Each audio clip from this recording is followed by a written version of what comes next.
Bonjour à tous, bienvenue au webinaire Réduire les résidus médicamenteux dans les eaux, qui est organisé par Hydreos en partenariat avec l'Agence de l'eau Rameuse. Donc, quelques petites informations avant de commencer. C'est un webinaire qui est enregistré pour permettre de faire un replay. Ensuite, vos micros et vos caméras sont coupés, donc si vous avez des questions suite aux interventions, je vous invite à les écrire via le chat ou à lever la main avec la petite icône et on vous donnera la parole. Pour les intervenants, je partage la présentation et quand ça sera votre tour, il faudra juste que vous cliquiez sur l'icône prendre le contrôle pour pouvoir changer les diaporamas. Donc, au niveau du programme, nous allons commencer avec un petit mot d'accueil et une petite présentation du pôle de l'eau. Ensuite, un peu de contexte et d'origine des résidus médicamenteux dans les eaux. Puis une présentation sur les impacts des antibiotiques sur l'environnement. Et par la suite, nous aurons la présentation de 2 solutions de les limitations des résidus médicamenteux. Et enfin, pour finir, présentation de 2 solutions d'élimination des micropolluants. Donc Hydreos, nous sommes le pôle de l'eau de compétitivité du Grand Est. Donc nous avons pour objectif de permettre d'accélérer l'innovation collaborative et ce pour la gestion durable de l'eau des entreprises et des territoires. Donc nous avons 174 adhérents, pardon, qui regroupent à la fois des entreprises, donc des grands groupes, des ETI, des PME. Il y a également des laboratoires, des universités ou encore des collectivités. Nous avons différents services, donc nous présentons le réseautage, l'accompagnement au montage de projets. On permet également d'animer le territoire, de faire de la veille et on permet également l'export à l'international. Et nous avons une trentaine d'événements par an. Donc concernant les résidus médicamenteux dans les eaux, donc quelques petites données pour commencer. Donc en France, il y a 2 800 substances actives. Donc et il y a également 11 000 médicaments.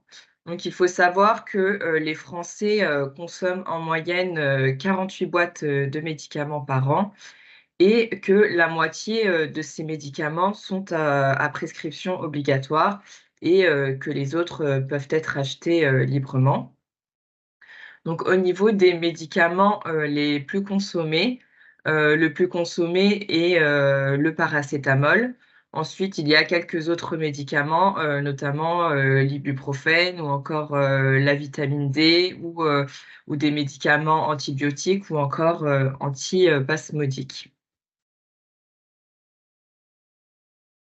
Alors, il faut savoir qu'il y a une action réglementaire nationale qui a été mise en place, qui s'appelle RSDE Collectivité 2022. Donc, en fait, c'est une action réglementaire qui a pour visée de mesurer en amont et en aval des stations de traitement des eaux usées urbaines de capacité de plus de 10 000 équivalents habitants, donc les micropolluants en amont et en aval de cette STEP. Donc il faut savoir qu'il y a une grande liste des micropolluants dans cette action réglementaire, mais il n'y a seulement que 8 médicaments qui sont dans cette liste. Donc il y a des antiépileptiques, des anti-inflammatoires, des anxiolytiques. Sauf que la liste de ces médicaments est, contrairement aux autres micropolluants, elle est facultative. Donc c'est pas obligé, de mesurer, ces micropolluants-là. Alors qu'est-ce que sont, les résidus, médicamenteux? Donc en fait, c'est des polluants émergents qui sont, susceptibles, d'affecter la qualité, des milieux aquatiques.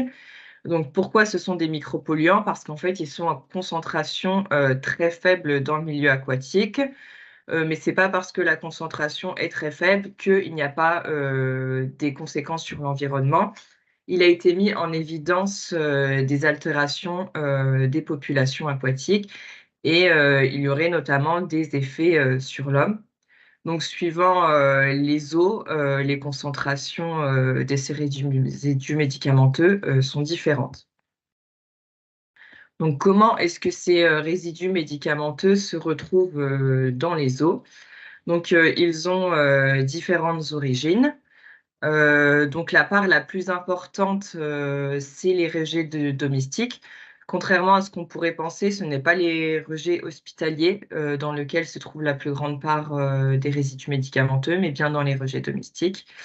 Donc, en fait, les résidus médicamenteux sont dans les excréta, donc domestiques, hospitaliers, ou alors rejetés directement dans l'évier. Donc, ils se retrouvent dans le réseau d'assainissement, ensuite dans les stations d'épuration, puis soit dans les eaux épurées, soit dans les boues, ce qui fait qu'ils peuvent se retrouver dans les eaux de surface, les eaux souterraines, et enfin dans les eaux destinées à consommation humaine. Les résidus médicamenteux peuvent également provenir de rejets industriels ou de la pisciculture ou avec des livraisons de médicaments vétérinaires. Donc là, ça se retrouve directement dans les eaux de surface et ça finit dans les eaux destinées à la consommation humaine. Et enfin, d'autres origines, il y a la mise en décharge et l'excrétion par les animaux qui prennent des médicaments vétérinaires. Donc, ça se retrouve dans les sols, puis dans les eaux souterraines et enfin dans les eaux destinées à la consommation humaine. Donc, ces résidus médicamenteux ont des conséquences sur l'environnement. Alors, ça peut perturber la reproduction des animaux aquatiques. Ça peut aller notamment jusqu'au changement de sexe. Et c'est associé en fait aux médicaments de type contraception qui se retrouvent dans les eaux. Ça peut également modifier les populations bactériennes, donc avec développement de bactéries résistantes aux antibiotiques dû à la présence d'antibiotiques dans les eaux. Donc, Madame Letier va vous en parler plus en détail juste après. Et ça peut également modifier le comportement des poissons.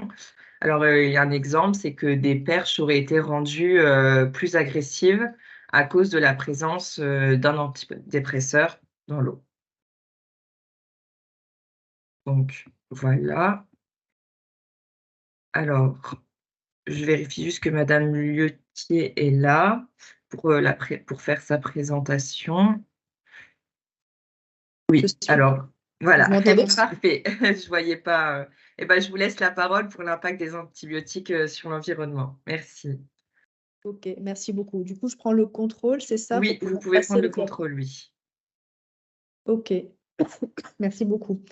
Euh, hop là, j'ai fait une bêtise. Donc, du coup, je vais d'abord commencer à me présenter. Donc, moi, je suis pharmacien et je suis responsable du Centre régional en antibiothérapie du Grand Est.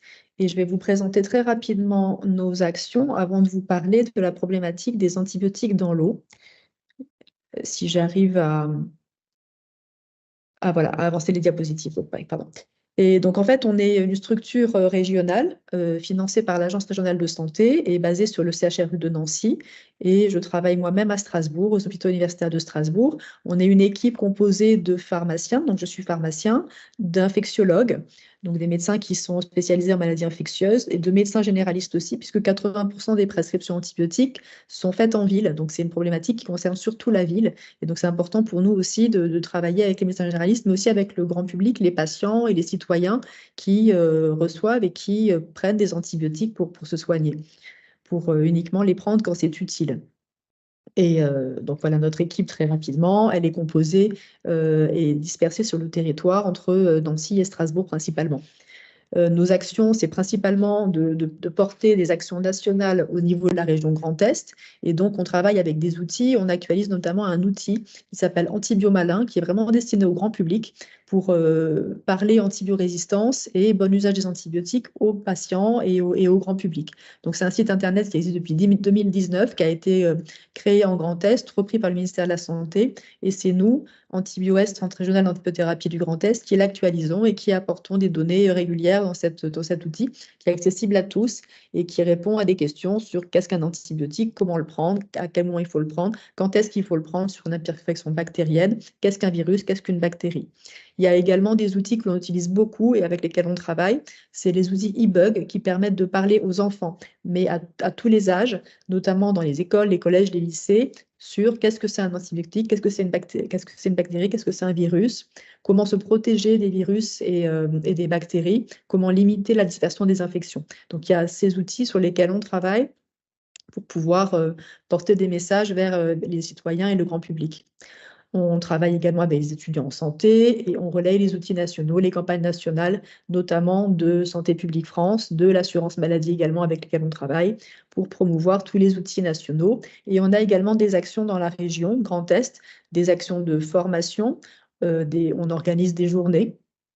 Comme la semaine dernière, il y a une semaine mondiale pour le bon usage d'antibiotiques et la lutte contre l'antibiorésistance tous les ans, du 18 au 24 novembre. Et donc, on a organisé notre journée régionale le 21 novembre dernier à l'Aquarium de Nancy.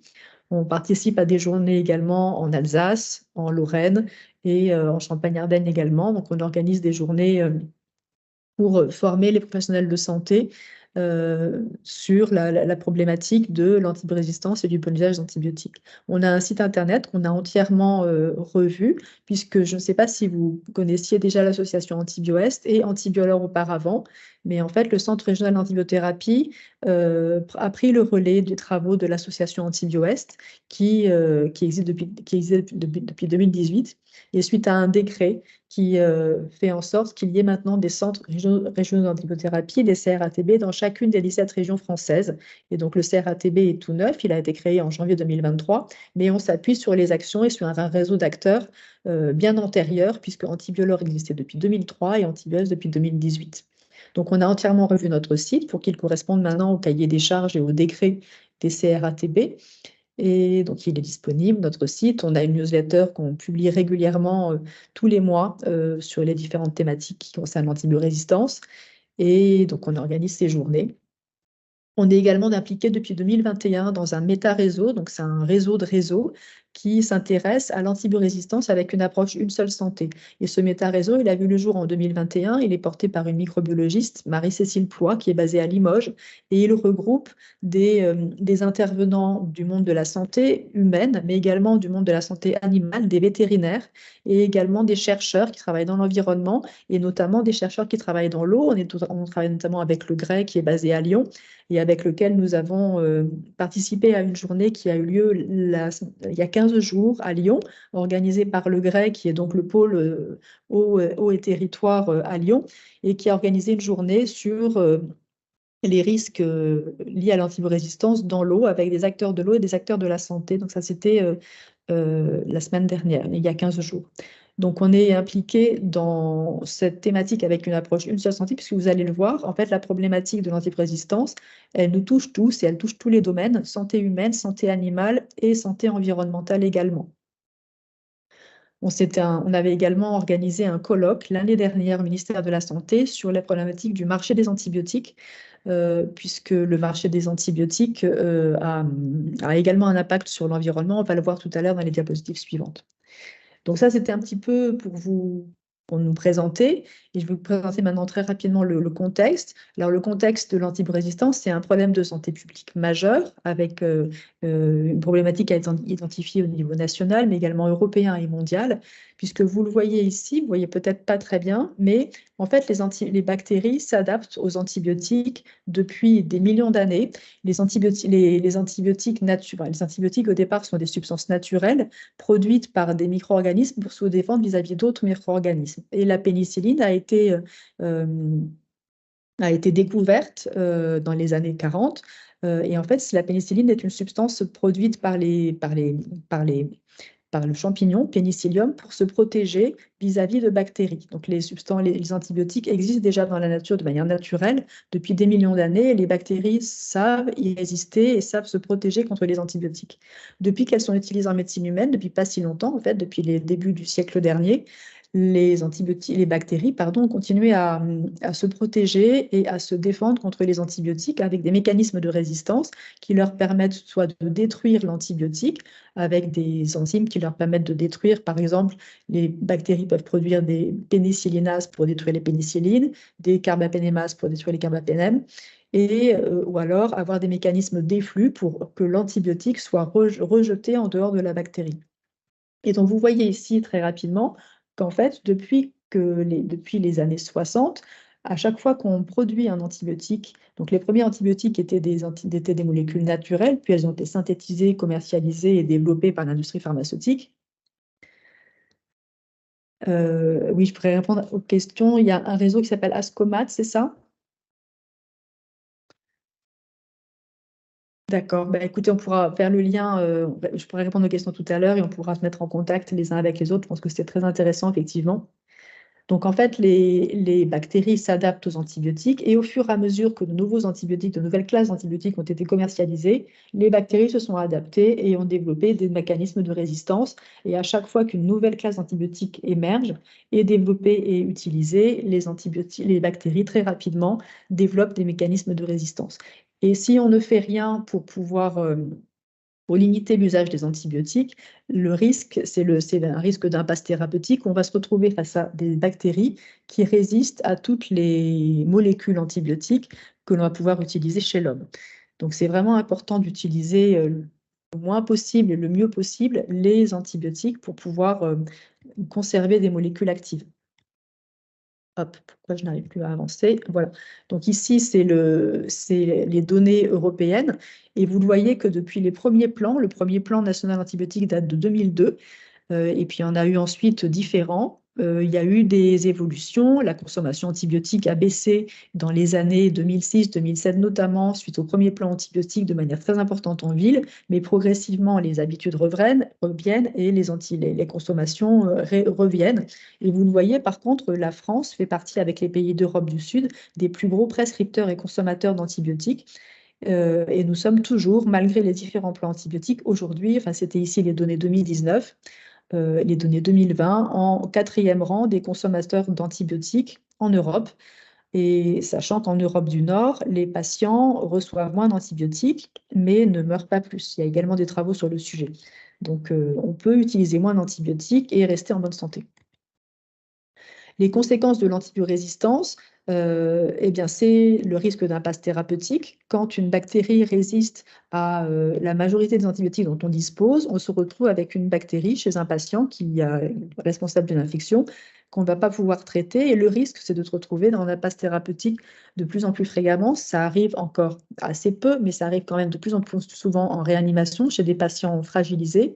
Et le risque, si on ne modifie pas nos pratiques, c'est que l'antibiorésistance devienne la première cause de décès dans les années 50, avec une projection à 10 millions de morts attribuables à la résistance antibiotique dans les années 50 et au niveau mondial. Et à ce moment-là, l'antibiorésistance passerait au premier rang des causes de décès devant le cancer, notamment. Donc, c'est vraiment important de prendre en compte et de réaliser que cette antibiorésistance est responsable d'infections. Et en France, c'était estimé en 2015 à environ 5 000 décès liés aux infections à bactéries multirésistantes. En France, en 2015, un nombre de décès important et un nombre d'infections également importantes, autour de 125 000 infections en France liées aux bactéries multirésistantes. Donc, c'est un problème de santé publique. Et ça a été pris en compte au niveau national, européen, mondial, avec différents textes qui sont sortis, et notamment pour nous en France, une stratégie nationale qui a été publiée en 2022 pour limiter la prévention des infections, pour aller vers une prévention des infections optimales et limiter l'antibiorésistance en santé humaine. Mais il y a également des textes qui sont sortis, des propositions qui sont sorties pour prévenir la résistance antibiotique avec une approche une seule santé, dont je vais vous parler juste après, puisque cette problématique, elle est globale, comme je commençais à vous le dire. C'est une problématique en santé humaine, en santé animale et en santé environnementale, puisque en fait, l'usage des antibiotiques n'est pas réservé qu'à l'homme. Les animaux consomment également beaucoup d'antibiotiques. La problématique est importante puisque vous le voyez ici, ce sont les chiffres de 2021 qui ont été publiés dans la stratégie nationale 2022 avec encore une marge de progression importante. Donc, prévenir les infections et lutter contre l'antibiorésistance, ça s'appuie notamment sur deux leviers très importants que sont la prévention du risque infectieux avec les mesures d'hygiène, la vaccination et le bon usage des antibiotiques. Or, on a une marge de progression importante sur ces deux versants. Les sujets âgés ne sont pas assez vaccinés contre la grippe, ici avec seulement 52% des sujets âgés de plus de 65 ans vaccinés contre la grippe en 2019. Les professionnels de santé également ne se vaccinent pas suffisamment. Et on sait que se vacciner permet de limiter les infections et peut limiter également la transmission de virus ou de bactéries selon les vaccins. On ne se lave pas assez les mains également. Le nombre de lavages des mains pour un résident d'EHPAD était inférieur à 2, 1,6 en 2019, ce qui est largement insuffisant comme geste de lavage des mains dans une journée auprès d'un résident dans un EHPAD. On a également une marge de progression en termes d'hygiène des mains. On sait aussi que quand on fait des audits, la moitié des antibiothérapies sont inutiles ou appropriées dans les 3 secteurs de soins, donc à l'hôpital, dans les EHPAD et en ville. C'est-à-dire que l'antibiothérapie n'était pas utile, c'était une infection virale, ou mal appropriée, c'était pas la bonne molécule antibiotique, ou c'était pas la bonne durée, c'était pas la bonne dose, pas la bonne voie d'injection. On pourrait faire peut-être plus de traitements oraux que des traitements injectables. Donc la molécule n'était pas, l'antibiothérapie n'était pas adaptée dans la moitié des cas. Donc elle a vraiment une marge de progression importante. Donc ça, c'est le constat. Et ici, vous avez aussi l'illustration que l'antibiorésistance est vraiment un problème pour lequel il faut avoir une approche, une seule santé et globale.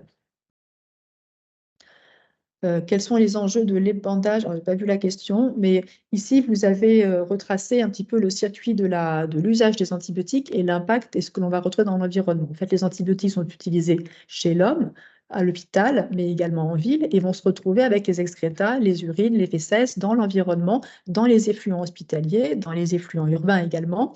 Donc, il y a l'usage par les humains. Il y a également l'usage par les vétérinaires, puisque les vétérinaires prescrivent des antibiotiques pour les élevages, mais également pour les animaux domestiques. Donc tout ça va se retrouver dans les effluents, il va se retrouver dans les sols, dans les rivières. Et il y a également une source importante d'antibiotiques, mais également de bactéries multirésistantes, ce sont les industries. Les industries dont on va parler tout à l'heure, qui produisent loin de chez nous, mais que l'on utilise chez nous. Donc c'est important d'avoir une vision globale de la problématique pour pouvoir être conscient et essayer de faire évoluer les choses. Donc c'est une problématique globale. Et donc en fait, les antibiotiques relargués dans les effluents vont se retrouver dans les effluents urbains, hospitaliers. Et dans ces effluents, il y a des bactéries naturellement qui vont être exposées aux antibiotiques et qui vont pouvoir devenir résistantes et donc s'adapter. Et on va se retrouver avec dans l'environnement des bactéries résistantes, multirésistantes, qui vont circuler dans l'environnement et auxquelles on pourra à nouveau être exposé. Donc c'est vraiment une problématique globale à laquelle on s'intéresse depuis maintenant plusieurs années. Ici, vous avez juste un exemple de mesure d'antibiotiques dans des effluents hospitaliers par une équipe qui est basée à Clermont-Ferrand et qui travaille depuis des années sur la problématique. Donc ici, c'est une publication de 2016 sur le dosage que l'on peut faire d'antibiotiques dans les effluents ici hospitaliers en France. Mais avec également, ils ont recherché également les bactéries dans l'environnement, dans ces effluents hospitaliers. Ils ont pu retrouver des bactéries qui étaient analogues entre les patients hospitalisés dans cet hôpital et bactéries retrouvées également dans les effluents hospitaliers dans ce travail-là. Donc on voit bien qu'il y a un lien, une circulation des bactéries entre les patients à l'hôpital, les effluents hospitaliers et l'environnement. Je vous parlais de la problématique de la production d'antibiotiques. Alors, il y a des travaux qui ont été faits sur ce sujet, notamment par des organisations non gouvernementales, des ONG, notamment Changing Market, qui a beaucoup travaillé sur le sujet. Et en fait, la plupart des antibiotiques sont fabriqués, en tout cas les matières premières, en Inde principalement, et la plupart des industriels pharmaceutiques fabriquent leurs matières premières dans la région d'Hyderabad, en Inde, et donc, il y a des travaux qui ont été faits dans ces régions où les effluents industriels sont moins surveillés que sur les territoires européens et français. Et on va se retrouver avec des taux, plusieurs équipes, notamment le premier qui a travaillé sur le sujet, c'est un Suédois Joachim Larsson, qui a travaillé, commencé à publier déjà depuis 2007, et qui avait fait des mesures d'antibiotiques, d'antifongiques également, dans les effluents industriels dans cette région d'Iber-Haddad, et qui avait pu retrouver des taux proches de 30 mg par litre de ciprofloxacine. Alors tout à l'heure, vous présentiez la consommation au top 10 des médicaments en France, et on retrouvait l'amoxicilline parmi les 5 au rang 5. Ici, la ciprofloxacine, c'est le Ciflox. Beaucoup de patients en France en ont également utilisé, et c'est une molécule qui est encore largement utilisée en France, en médecine humaine. Et donc, vous avez ici des taux autour de 30 mg par litre retrouvés dans les effluents industriels dans cette région d'Iber-Haddad, en aval des sites de production industrielle, pharmaceutique, et ces taux de 30 mg par litre sont proches et sont équivalents aux taux que l'on retrouve dans le sang des patients traités par ciprofloxacine, donc des taux vraiment élevés d'antibiotiques. Dans ces rivières, il y a également des bactéries. Et on retrouve ici le schéma que je vous ai un petit peu présenté tout à l'heure. Je regarde l'heure pour pas trop parler et monopoliser la parole. Mais dans ces rivières, il y a des mesures qui ont été faites donc d'antibiotiques, par Larsson notamment, et d'autres équipes se sont intéressées au même sujet aussi dans cette même région d'Iber-Haddad et ont cherché les bactéries multirésistantes et ont trouvé des bactéries multirésistantes et donc avec des mécanismes de résistance, comme des entérobactéries, comme les Escherichia coli, qu'on peut retrouver dans notre tube digestif également, producteurs de mécanismes de résistance, de bêta-lactamase à spectre étendu, BLSE, ou carbapénémase, dans 100% des échantillons d'eau prélevés dans ces effluents industriels en Inde, avec une mortalité importante en Inde liée à la résistance bactérienne et donc le risque d'une ère post-antibiotique. On va se retrouver avec des infections que l'on ne pourra plus traiter puisqu'on a des bactéries qui résistent à tous les antibiotiques dont on dispose. Et sachez aussi qu'il y a très très peu de recherches pour développer de nouvelles molécules antibiotiques puisque il y a aussi une problématique, c'est qu'en fait, les traitements antibiotiques durent 7 jours au maximum, 15 jours, 6 jours, 6 semaines sur les infections osseuses, mais ça n'est pas très rentable de développer une nouvelle molécule antibiotique quand des traitements sur plusieurs années pourront être développés. Donc, il y a très peu de recherches de nouveaux antibiotiques. Je regarde l'heure, je termine rapidement, c'est ça? OK.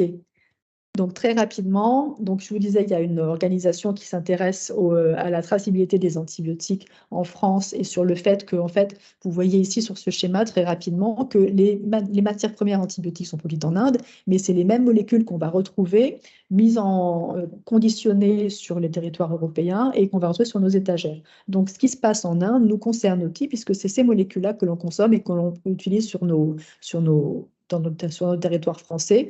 Ici, vous aviez une émission sur le sujet de la production d'antibiotiques en Inde qui avait été justement présentée l'année dernière. En médecine vétérinaire, très rapidement, il y a de gros efforts qui ont été faits. Il y a des plans antibiotiques et le nouveau plan Eco-Antibio 3 vient de sortir la semaine dernière. Les vétérinaires ont fait énormément d'efforts et vous voyez ici sur cette figure la baisse de la consommation de prescriptions antibiotiques dans le monde vétérinaire et notamment dans l'élevage. Et ici, la baisse des consommations et des traitements antibiotiques au niveau de l'élevage en France et les données ANSES, et notamment de Jean-Yves Madec qui travaille sur le sujet depuis très longtemps. Voilà, donc quelques phrases pour terminer. Il y a une surprescription d'antibiotiques en santé humaine, notamment en ville. On peut se retrouver en risque d'impasse thérapeutique. C'est un problème qui touche aussi l'environnement et qui est un problème mondial. C'est important vraiment d'informer les prescripteurs, de sensibiliser le grand public puisqu'on est tous concernés pour pouvoir bien se traiter. Voilà, tous ces liens, vous les aurez dans les diapositives pour aller chercher plus d'informations. Et je vous remercie. Merci beaucoup, Madame Letier. Si vous avez des questions, n'hésitez pas à les mettre via le chat. Donc, on avait une question sur les enjeux de l'épandage des lisiers d'animaux d'élevage. Je crois que vous êtes passé un peu succinctement dessus, mais si vous...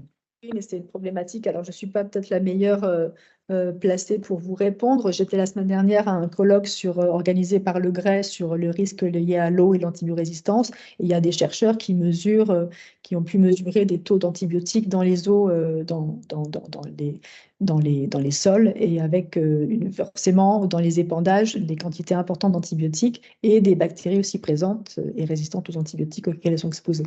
Donc, c'est une problématique globale et qui touche aussi la problématique des épandages.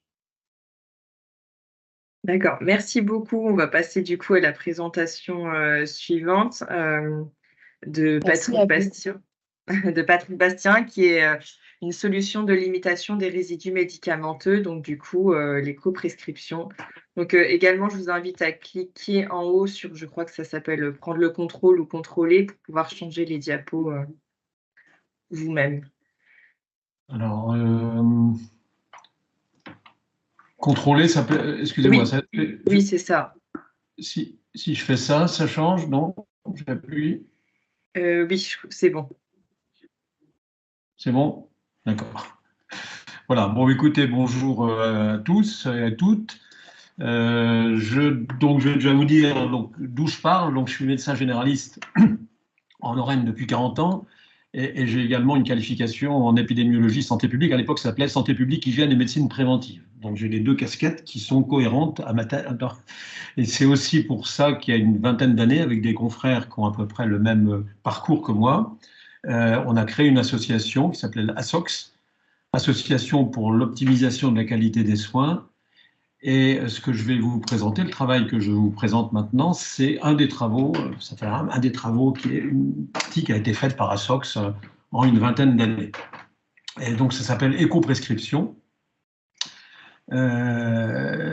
C'était un travail de sensibilisation aux problématiques sur l'impact des médicaments, hein, je parle bien des médicaments, pas simplement les antibiotiques, sur l'environnement, partant d'un principe simple, c'est que les médicaments sont faits pour agir sur le vivant, c'est leur raison d'être, et que on sait qu'effectivement le médicament ne s'arrête pas quand il est sorti de l'organisme humain, et il continue plus ou moins à agir sur le vivant.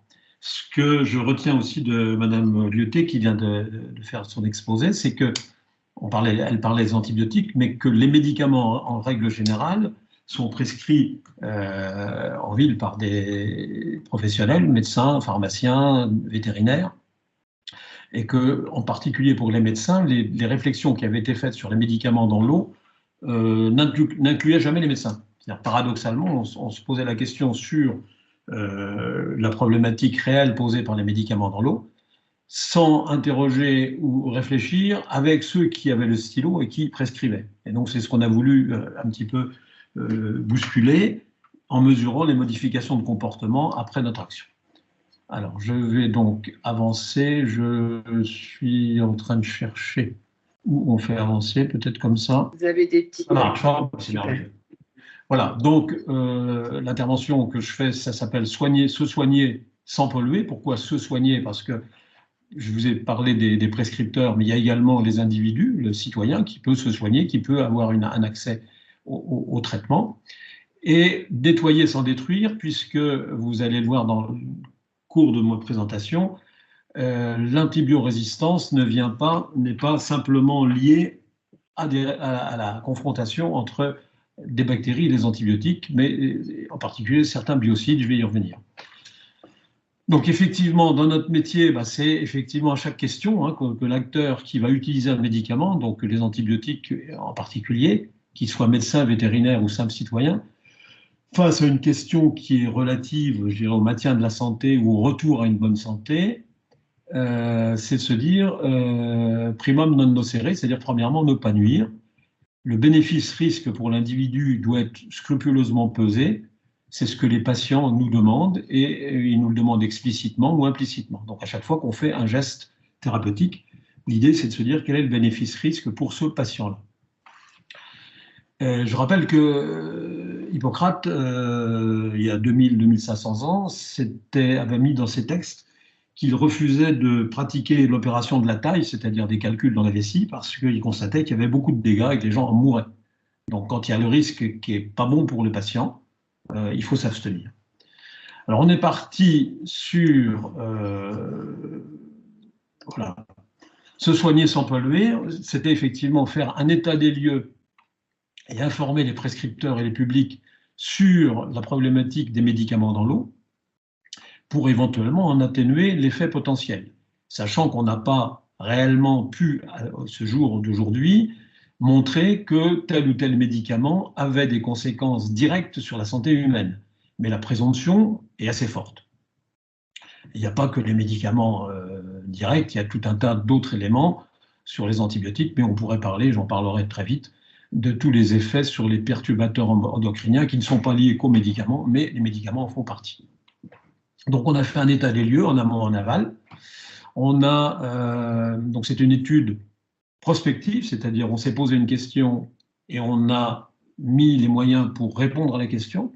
On n'a pas fait une étude rétrospective.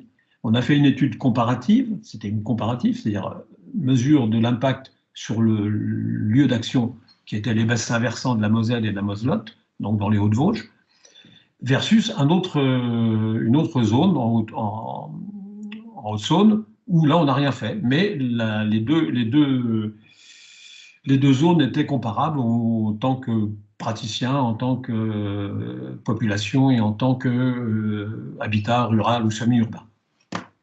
Donc on a fait cet état des lieux, savoir quels étaient les résidus, parce que pour les médicaments, il y a un amont et il y a un aval, c'est-à-dire il y a les médicaments que l'on va prescrire ou pas, et il y a les médicaments qui ont été prescrits. Et donc on voulait intervenir sur les deux choses, c'est-à-dire les résidus médicaments non utilisés qui reviennent en pharmacie ou dans les poubelles ou dans les jardins, et les médicaments prescrits, c'est-à-dire à l'origine de la délivrance. On a travaillé aussi, et ça ce qui avait été dit tout à l'heure par Madame Lieutté, c'est avec nos collègues vétérinaires qui, pour des raisons bien évidentes, disposent et prescrivent des quantités pondérales beaucoup plus élevées que pour la médecine humaine. Je dois confirmer effectivement qu'il y a eu un gros effort de fait du côté de la médecine vétérinaire, des élevages, effort qui a été facilité par une réglementation qui faisait qu'effectivement une partie des vaches ou des moutons, enfin des animaux à vendre, le lait en particulier, on ne pouvait pas le vendre pendant 3 jours après qu'un médicament ait été donné, donc c'était une motivation suffisante. Et donc ce qu'on a voulu, c'est de voir, après notre information, si les comportements des acteurs, médecins ou population, modifiaient leur comportement vis-à-vis de l'utilisation des médicaments et de leur destruction.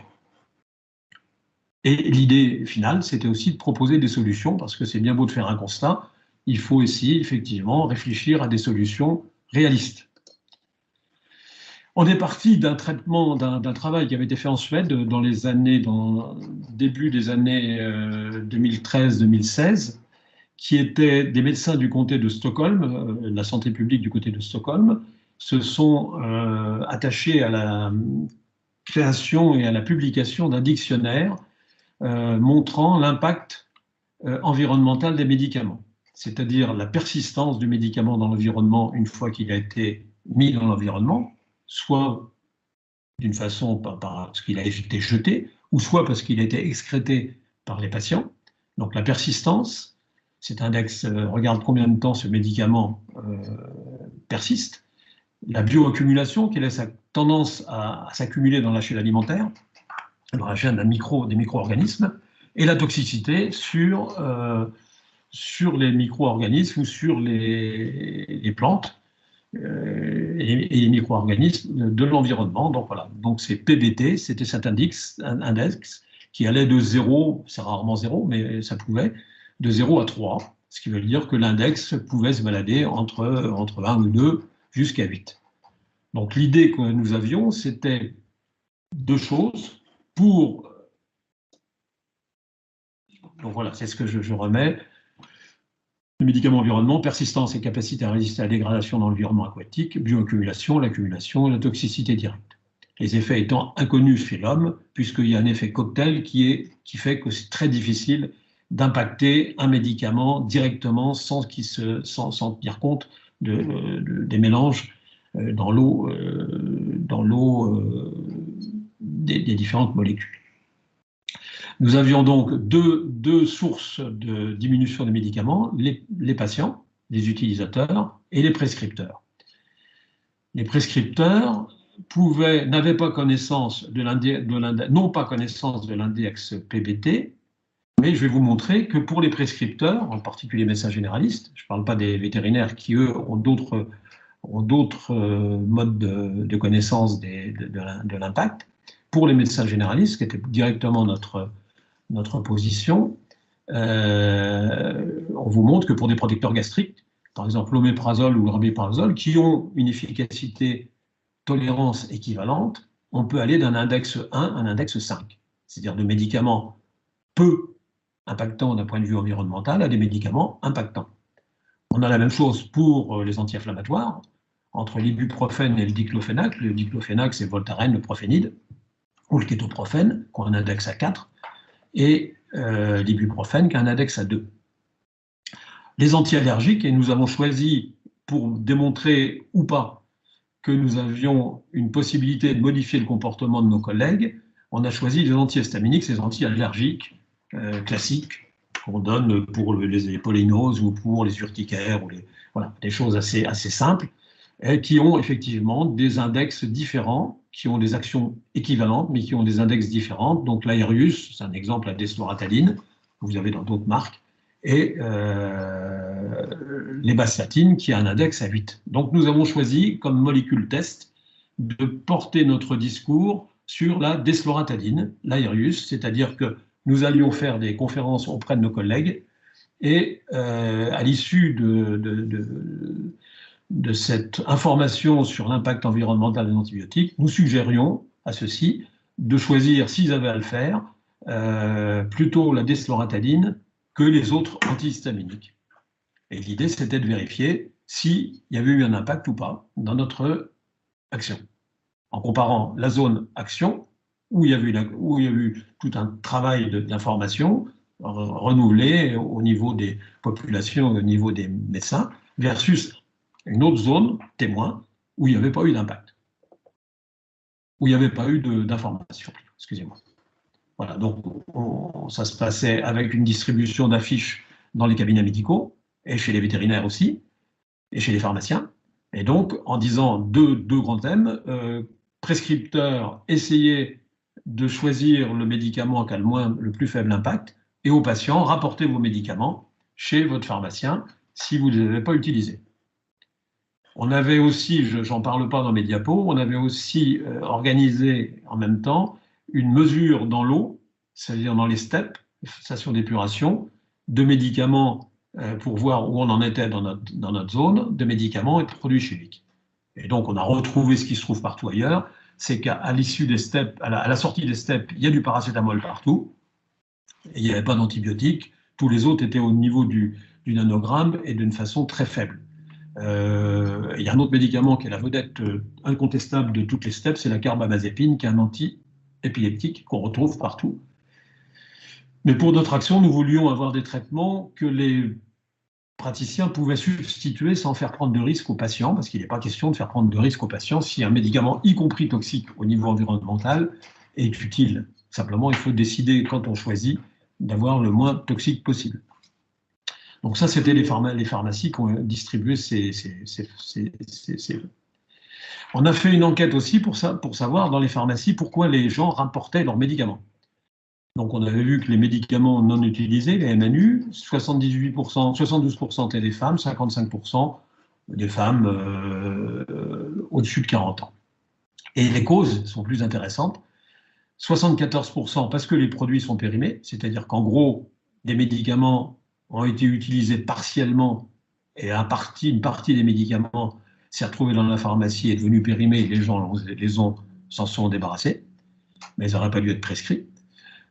35% c'est un peu la même chose, de médicaments qui ont été prescrits, mais les gens se sont sentis mieux, à juste ou à fausse raison, et donc ils ont arrêté de les prendre, soit parce que la guérison est arrivée, soit parce qu'ils ne supportaient pas le traitement. Et 18% achètent mais n'utilisent pas les traitements, ce qui est un vrai problème également. Pour en venir à notre action sur le... Alors je reviens simplement sur la partie médicaments pour voir si l'information vis-à-vis des patients marchait bien, c'est-à-dire est-ce que les gens, après notre information, rapportaient plus de médicaments. On avait envisagé de peser les médicaments chez les pharmaciens qui collaboraient à cette action, mais il se trouve que pendant l'action, le Cyclamed, qui est l'organisme éco-récupérateur des médicaments, a changé les règles, c'est-à-dire que au départ, quand on a démarré, c'était les boîtes qui étaient ramenées. Et ensuite, au bout d'1 an qu'on avait fait notre action, c'était pas pour ça, mais enfin, il s'est trouvé que c'était ça, ils ont demandé aux gens d'apporter plus que les blisters. Ce qui fait que notre mesure, qui était le poids, est devenue erronée, enfin, est devenue inopérante.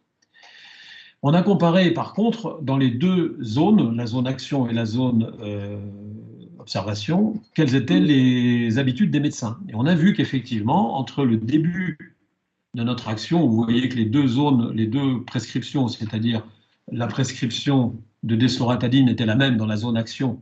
Desloratadine, je vous rappelle, c'était la molécule vertueuse, celle qui a peu d'impact. Dans la zone action et dans la zone témoin, il y avait une équivalence de prescription, et qu'au fil des ans, dans notre zone en bleu, c'est la zone action, c'est-à-dire on a vu une augmentation de la prescription de desloratadine, c'est-à-dire une sensibilisation et une intégration de nos conseils par nos collègues, alors que dans la zone témoin, pour des raisons X ou Y, la desloratadine, qui a peut-être été moins sujette à de la publicité, a baissé. Et il y en avait peut-être d'autres, mais ça, on n'a pas poussé l'information jusque-là.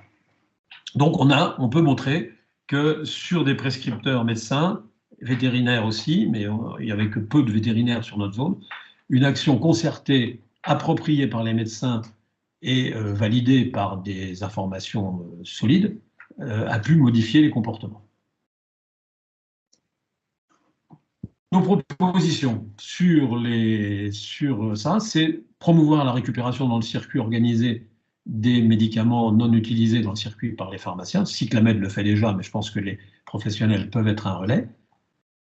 Les DASRI, c'est-à-dire les emballages chez les vétérinaires, les emballages des produits médicamenteux ou antiparasitaires, ne sont pas organisés. Ils le sont maintenant dans les Vosges, mais ils n'y étaient pas. C'est-à-dire que ou quand ils étaient organisés, ils étaient coûteux pour les éleveurs. Donc, ce n'est pas organisé de façon systématique. Promouvoir des échanges pluriprofessionnels et populationnels sur le risque médicamenteux et des micropolluants. On s'est aperçu aussi que plus on faisait travailler sur un projet commun des professions qui ne se parlent pas, on ne parle pas aux vétérinaires, les vétérinaires ne nous parlent pas, on parle peu aux pharmaciens, et voilà, etc. Donc, quand on a un travail conjoint, ça marche mieux. Et la délivrance des médicaments à l'unité, ça avait été fait en Lorraine, je crois, il y a quelques années, mais on n'a jamais eu de suite, ce qui éviterait les MNU, c'est-à-dire les médicaments non utilisés. Nos propositions, alors ça, ce n'est pas du domaine de la région, c'est du domaine gouvernemental, c'est de faire sur les médicaments une fiche mentionnant l'impact écotoxique environnemental. Je rappelle que ça fait partie des règles de l'AMM européenne, mais ces règles sont peu ou pas appliquées, c'est-à-dire que pour trouver l'impact environnemental du médicament, il faut faire une enquête policière, et il serait utile effectivement pour les gens qui voudraient relayer ce genre de choses de contacter les collègues, les médecins du coin, enfin de ceux de l'impact sur lesquels on veut agir, et de les aider à regarder parmi les 50 médicaments qu'ils vont utiliser régulièrement, quels sont les médicaments les moins impactants. Et chaque médecin pourrait, ce que j'ai fait tout à l'heure, sur les anti-inflammatoires, choisir celui qui est le moins impactant, sur l'anti-allergique, pareil, et sur l'anti-ulcéreux, pareil. Donc voilà, c'était les logos, c'est la proposition active. Alors, nettoyer sans détruire... Excusez-moi, oui. je me permets juste de vous couper parce que le temps est, est fini, il y a pas mal de questions. Je dis simplement que les produits ménagers, les biocides en particulier, sont aussi des éléments qui vont induire de l'antibiorésistance, que ce soit les ammoniums quaternaires, l'eau de Javel ou l'eau oxygénée, sont des éléments qui sont utilisés par le public, pas par les prescripteurs, et qui vont aussi donner de l'antibiorésistance. Voilà. Merci. Je vais vous poser les quelques questions. On en parlera avec les questions éventuellement. Voilà, je vous remercie. Alors, est-ce que le nettoyage à la vapeur est une alternative par rapport à la désinfection avec biocides, notamment dans les hôpitaux? Oui, alors dans les hôpitaux, il y a le docteur Karinko, qui est un hygiéniste qui a fait vraiment beaucoup là-dessus, a montré que ce qui était important, c'est la dernière, je parle pour les hôpitaux, que la dernière diapo montre, c'est que au bout de 3 heures, la persistance des bactéries après un traitement biocide, c'est-à-dire tuant les bactéries, au bout de 3 heures, les bactéries sont revenues. Donc, on a exactement la même chose. Donc, effectivement, alors, ce qu'il faut, c'est nettoyer. C'est pas dire, c'est pas forcément. Je mets un bémol pour les blocs en haute sécurité, etc. Hein, mais je parle de la grande surface classique, les chambres, les couloirs, les salles d'attente, les salles de réunion, etc. Il est pertinent de nettoyer. La vapeur est un très bon nettoyant. Il faut aussi, la vapeur suffit pas, il faut aussi frotter. C'est-à-dire la vapeur, éventuellement, va stériliser temporairement, mais que ce soit la vapeur ou n'importe quoi, au bout de 3 heures, ça va revenir comme d'habitude. Ça va revenir mais ça aura fait moins de dégâts. En revanche, il faut frotter, de préférence ce que dit Karenko, s'il est encore vivant, et tant mieux. Il faut privilégier les microfibres qui sont beaucoup plus pertinentes que d'autres méthodes. Oui, donc la vapeur, oui, mais 3 heures. Mais ça n'aura pas fait de dégâts chez les bactéries, ça profite. Il y a une autre question, il y a les principes actifs et qu'en est-il des adjuvants, notamment sous forme nanométrique, TiO2 par exemple? Répétez-moi, s'il vous Il y a plaît. les principes actifs et qu'en est-il des adjuvants, notamment sous forme nanométrique? Et c'est écrit TiO2 par exemple. Alors, pour les médicaments, c'est le médicament qui est testé. C'est-à-dire, c'est la molécule de base, plus les adjuvants, plus les conservateurs, plus les colorants, etc. Quand on fait des études cliniques, chez les gens, c'est la molécule, c'est le médicament complet. Il faut faire attention aussi au niveau des molécules des infectants, par exemple, à des biocides. C'est que la plupart du temps, les tests sont faits sur la molécule principale, mais ne sont pas faits sur le produit global. C'est-à-dire qu'effectivement, les adjuvants sont rarement testés et ils peuvent être aussi toxiques que la molécule initiale. C'est-à-dire que les adjuvants j'entendais quelqu'un qui en parlait il n'y a pas longtemps, sont testés par les firmes et par la NSM sur des modèles mathématiques. Il n'y a pas de molécules entières testées. Donc, attention aux adjuvants, je suis tout à fait d'accord avec cette remarque. Avez-vous des contacts avec d'autres médecins en région Grand Est pour reproduire l'expérience menée dans les Vosges? Alors, on n'a pas de contact, mais parce que l'expérience est terminée, hein, je veux dire, on l'a fait. Non, on n'a pas de contact, mais on peut tout à fait apporter, je dirais, les conseils et les éléments, les petits éléments, parce que là, j'ai fait une représentation très courte, pour comment montrer quelque chose. Ce qui était intéressant aussi pour nous, c'était de dire que c'est une des rares études. On avait travaillé avec le Grey aussi, hein, on avait présenté ça au Grey à Lyon il y a 3-4 ans, peut-être un peu plus. C'est une étude, ce qu'on peut appeler top-down. Pas top-down, justement bottom-up, c'est-à-dire, j'aime pas l'anglais, mais c'est pas une étude qui a été commandée. C'est une étude qui est venue de la base, c'est-à-dire des prescripteurs, et qui se sont donné les moyens, je dirais, méthodologiques et après financiers pour pouvoir mener cette étude, qui globalement a bien été soutenue par l'Agence de l'eau et la région. C'était aussi, mais on avait un petit fond de base, parce que si vous n'avez pas de fond de base, vous ne pouvez rien faire. Et on n'est pas dans des modèles de recherche NRS, INSERM, etc. C'est venu de la base des prescripteurs qui a été un petit noyau qui a fait ça. Et malheureusement, si vous voulez, il faudrait que ce genre de choses-là, voilà, que ce genre de choses-là soit effectivement plus diffusé. C'est tout le problème, ce que je disais à mes collègues et tous les chercheurs qui s'intéressent à ça. On a diffusé cette information. Vous verrez, j'ai laissé se soigner sans polluer.com. Vous avez l'information sur Internet, mais on n'a pas fait de publication universitaire. Et donc, si vous faites des recherches en PubMed, etc., vous ne trouverez pas. C'est-à-dire que ça fait partie des informations, des travaux qui sont ce qu'on appelle dans la zone grise, la publication grise qui existe, mais qui n'est rarement sollicitée par les chercheurs. Voilà. Et enfin, alors une dernière question rapidement. Quelle suite comptez-vous donner à cette étude? Quelle Suite. suite? La suite, c'est ce que je fais en ce moment, c'est essayer, enfin, quand j'ai dit je, je suis pas tout seul, hein, mais de diffuser l'information et d'essayer d'en tenir des éléments dans les propositions. C'est effectivement informer les gens, c'est essayer d'avoir des logos pour que les médicaments soient identifiés. Il y a déjà des logos pour les femmes enceintes, il y a des logos pour les médicaments qui font dormir, il pourrait y avoir des logos sur l'impact environnemental. Et là, nous, on était sur les médicaments, donc plutôt sur les prescripteurs, mais je pense que pour à la fois les médicaments protégeant les capacités antibiotiques des médicaments antibiotiques, justement, il y a tout ce qui tourne autour des perturbateurs endocriniens, et il est connu maintenant hein, que les perturbateurs endocriniens sont probablement un des éléments le plus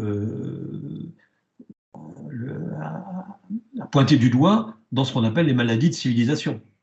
C'est-à-dire que tous les problèmes sur maladies chroniques au long terme, les perturbateurs endocriniens qui ont envahi notre espace depuis 40 à 50 ans sont probablement une vraie problématique. Alors sur les médecins, non, voilà, on est disponible, mais on n'est plus en action directe sur cet élément. On a fait notre boulot et maintenant il faut le diffuser. Tout comme d'ailleurs les Suédois ont fait leur travail aussi. C'est arrêté, c'est fini. Il n'y a plus de dictionnaire S-qualité d'impact médicamenteux environnemental. Merci beaucoup, Dr Bastien. Sachez qu'il y a également d'autres informations dans le chat et vous pouvez aussi échanger sur le chat. Merci également à Madame Florence Liotier qui a répondu aux questions dans le chat. Donc maintenant, on va passer à une autre solution de limitation des résidus médicamenteux par Manon Vranken sur la prescription. Donc je vous passe la parole et je vous invite aussi à prendre le contrôle. Super.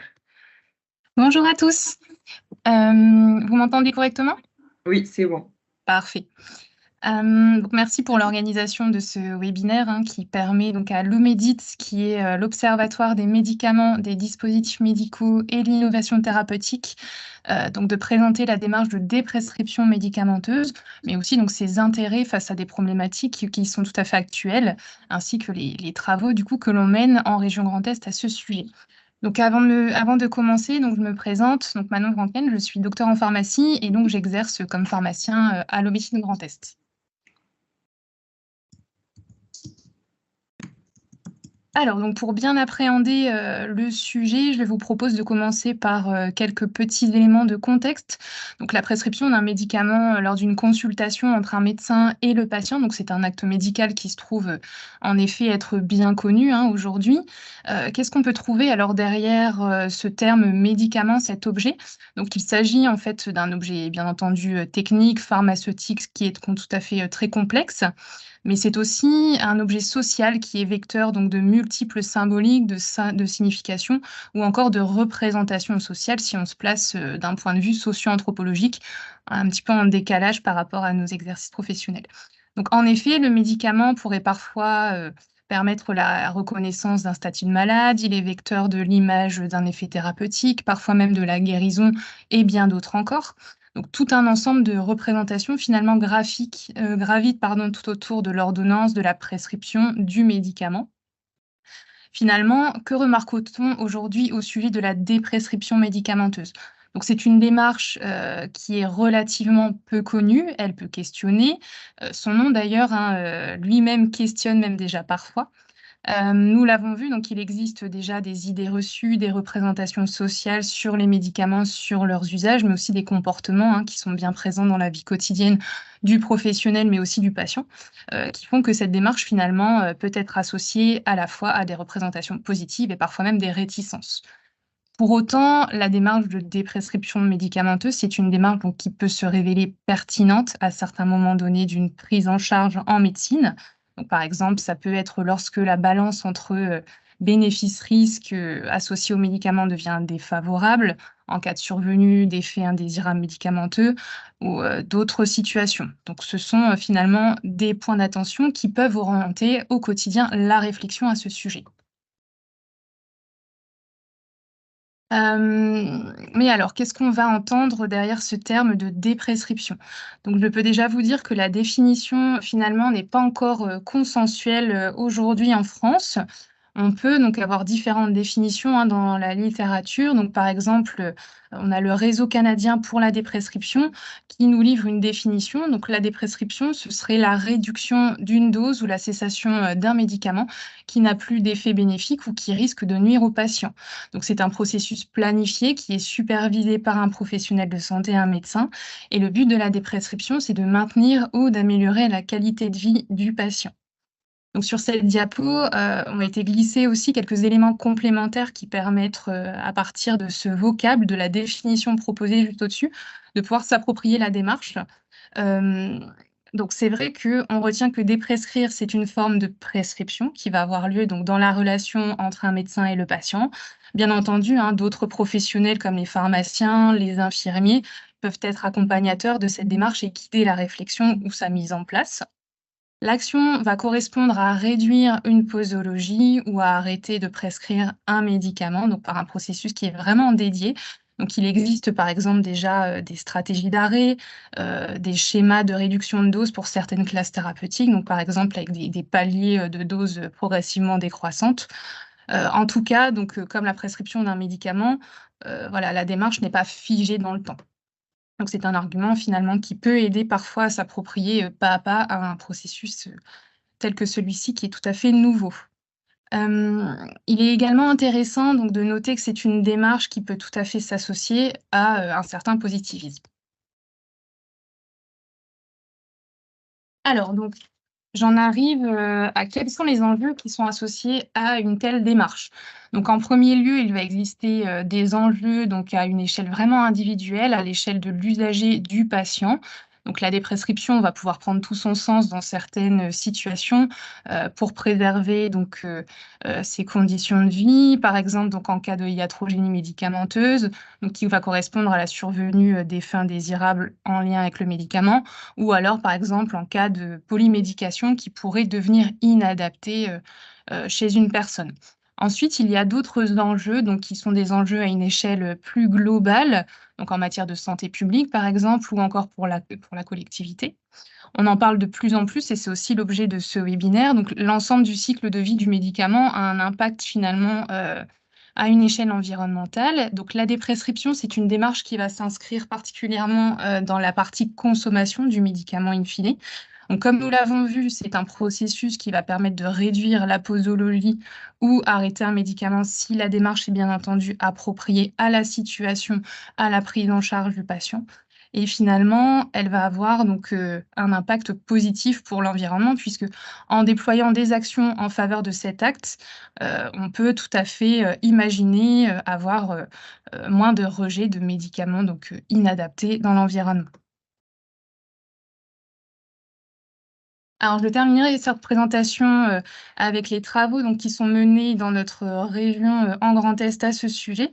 Donc nous avons commencé, au niveau de l'OMEDIT par étudier, tout ce qui est littérature médicale, tout ce qui est littérature pharmaceutique, mais aussi socio-anthropologique, à travers ce sujet. On a également intégré, les sciences comportementales.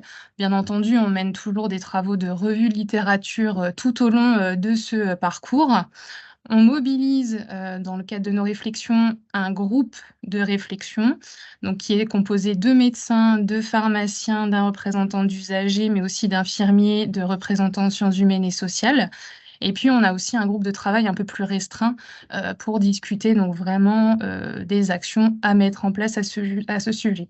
Donc nous travaillons, d'ailleurs pour information en partenariat étroit avec l'Union régionale des professionnels de santé médecins libéraux du Grand Est, avec donc cet objectif commun qui est donc d'accompagner, le processus de déprescription. Donc, l'idée est vraiment de mettre en place un accompagnement au plus proche des besoins des acteurs, donc, par rapport à tout ce processus. Donc en passant bien entendu par une sensibilisation à cette démarche, à ces enjeux. Par un accompagnement aussi, hein, à la mise en œuvre pratico-pratique puisque, voilà, chacun aura des besoins, tout à fait, différents et même complémentaires. Et puis, d'ailleurs à ce sujet prochainement, de premiers supports pourront être disponibles en ligne, via le site de l'OMEDIT Grand Est. Voilà. Donc, j'en ai terminé. N'hésitez pas si vous avez des questions. Et je vous remercie pour votre attention. Merci beaucoup pour la présentation. Donc, n'hésitez pas à mettre vos questions dans le chat pour que je puisse les transmettre.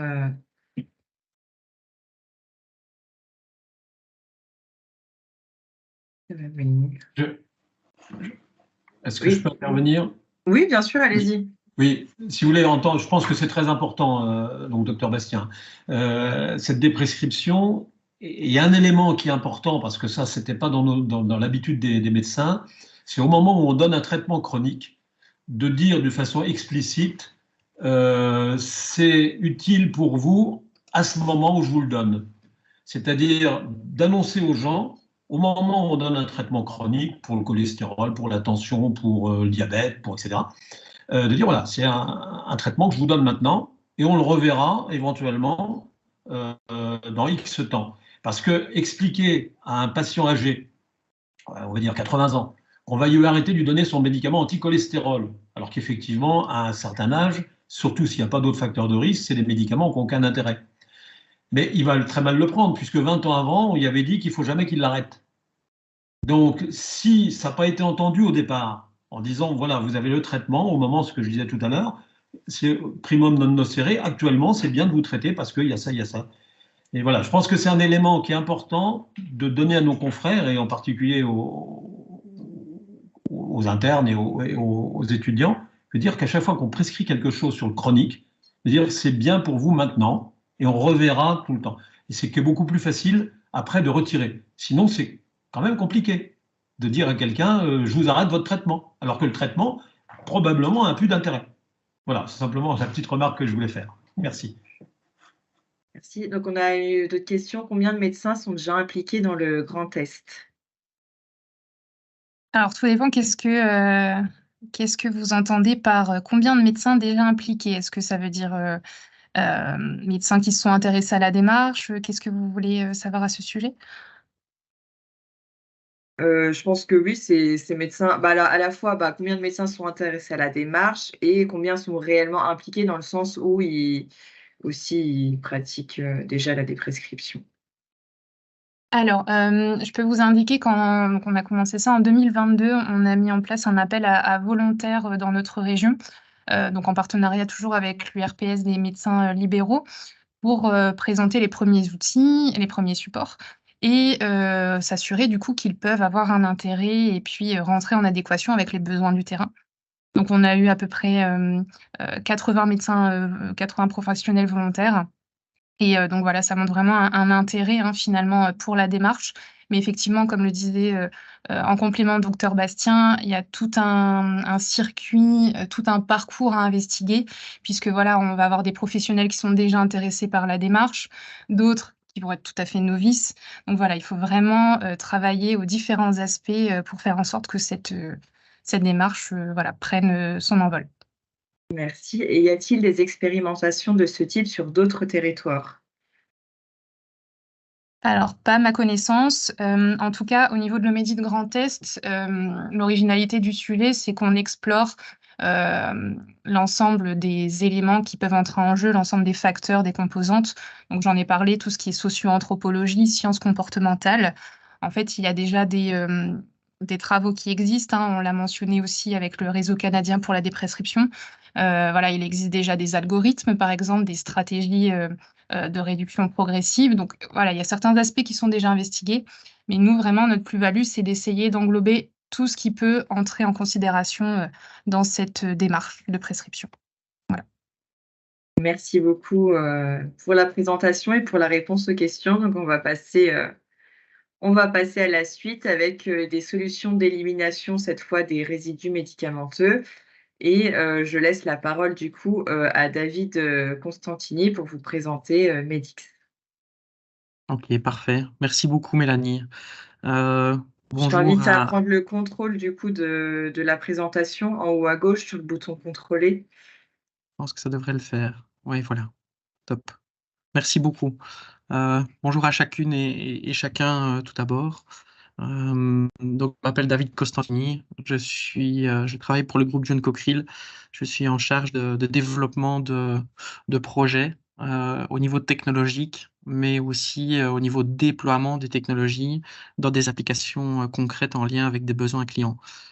Je vais vous passer une grande partie de blabla commercial.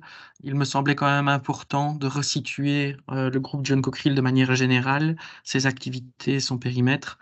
Donc, vous aurez un peu de lecture, n'hésitez pas à me revenir sur ces sujets-là. Nous avons en tout cas 6 objectifs globaux. Un de ces objectifs, c'est de préserver la ressource, notamment la ressource eau. Nous avons une activité qui est internationale avec un ancrage quand même relativement important en Europe, en France et en Belgique. Nous sommes structurés sur 5 business opérationnels justement pour déployer l'ensemble des solutions que nous mettons à disposition des clients industriels, mais aussi des collectivités. Un petit mot quand même sur cette partie-ci. Au sein du groupe John Cockerill, il y a une fondation qui chaque année pousse des projets philanthropiques. On pourrait en parler des heures. J'en fais partie. Je travaille moi-même sur certains projets au sein de la fondation. Le slide là me semblait important. N'hésitez pas même à revenir si vous avez des questions, ou même si vous auriez éventuellement des projets ou des besoins à soumettre. Le groupe John Cockerill est un groupe avant tout qui va chercher son ADN dans l'innovation. La technologie que je vais vous présenter aujourd'hui est d'ailleurs un fruit de cet organe d'innovation qui vise à traiter les micropolluants. C'est ça qui nous occupe aujourd'hui.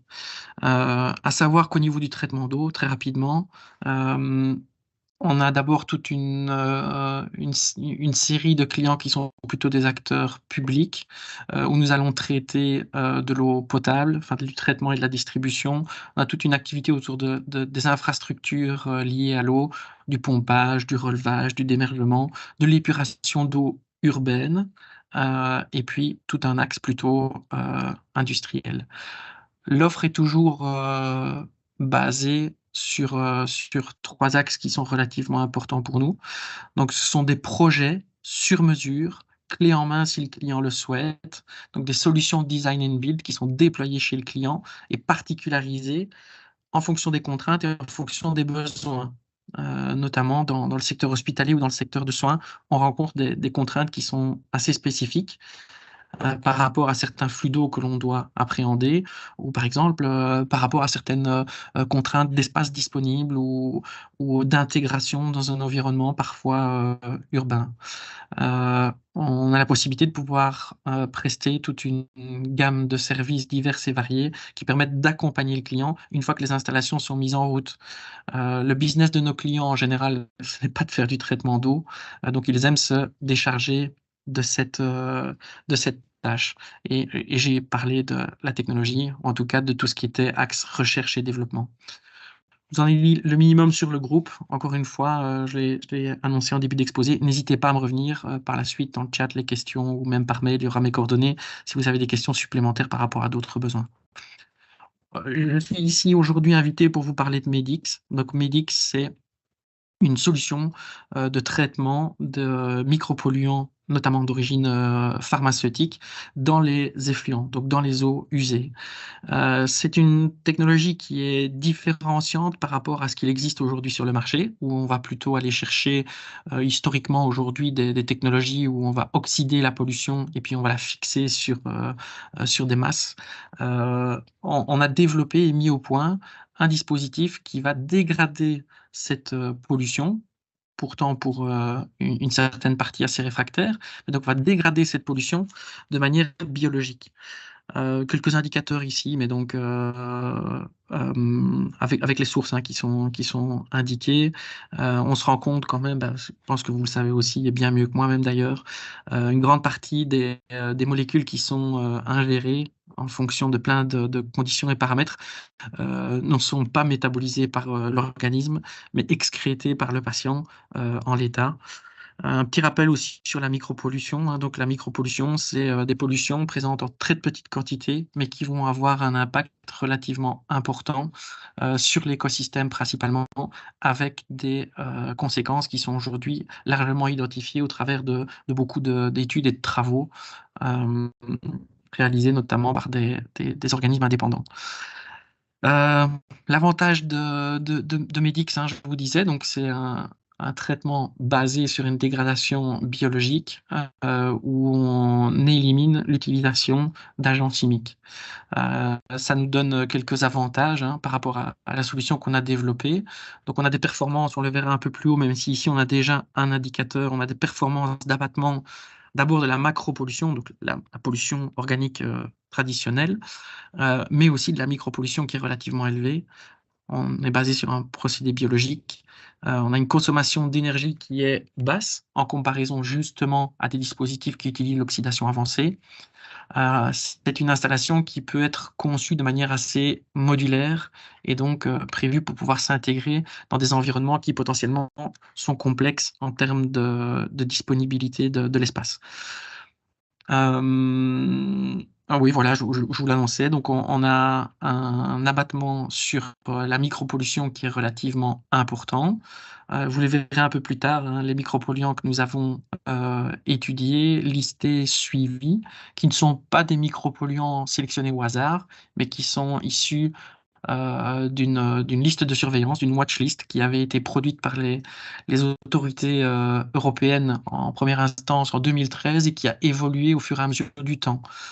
Donc on pourra avoir sur les différents essais que nous avons réalisés que nous pouvons atteindre des pourcentages d'abattement relativement intéressants.